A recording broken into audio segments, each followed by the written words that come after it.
In recent weeks, Russia has stepped up its attacks on civilian targets still further. And there can be no equivalence between the suffering of the aggressor and the victim, but it's absolutely clear that Putin's lack of concern for human life extends also to his own people. Russia has incurred more than 1 million casualties, a quarter of them killed, as poorly trained troops from Russia's poorest regions are fed into the meat grinder. Every sane person wants the killing to stop. I applaud the efforts of President Trump to resolve the conflict, President Zelensky for his willingness to make very difficult compromises, and European leaders working to achieve a just and lasting peace. However, I have seen absolutely no evidence that President Putin has any interest in a negotiated peace short of Ukrainian capitulation.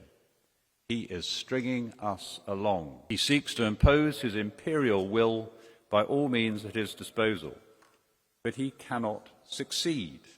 Russia simply does not have the wherewithal to fully subjugate Ukraine by force. Yes, they are grinding forward on the battlefield, but at a snail's pace and horrendous cost. And Putin's army is still far short of its original invasion objectives. Bluntly, Putin has bitten off more than he can chew. Putin has sought to convince the world that Russian victory is inevitable. But he lies. He lies to the world, he lies to his people, perhaps he even lies to himself. Big picture remains that Putin is mortgaging his country's future for his own personal legacy and a distorted version of history. As such, Russia's economy and demography and its means to project imperial power are in long-term decline, and Putin's war is accelerating this decline. Iran has featured heavily throughout my period in office. A nuclear-free Iran must remain a priority, and I hope the Iranian government can see that a prosperous and secure future lies in engagement and compromise, not blindly pursuing a strategy that destabilizes their neighborhood and puts them at odds with much of the rest of the world.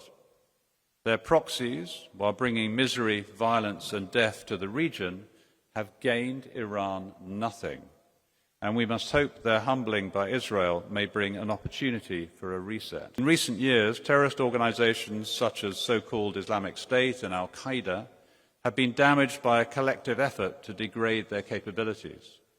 The threat has come more via the keyboard from homegrown, self-radicalized lone operators, a dispersed and networked danger. Our door is always open. And from today, you can now reach us securely online via our new dark web portal, Silent Courier. Our virtual front door harnesses the anonymity of the dark web so that anyone, anywhere in the world, can make secure contact with MI6. So contact us today via Silent Courier and choose a different future for yourself, for your family, and for your country. But our appeal today is not to Russians alone.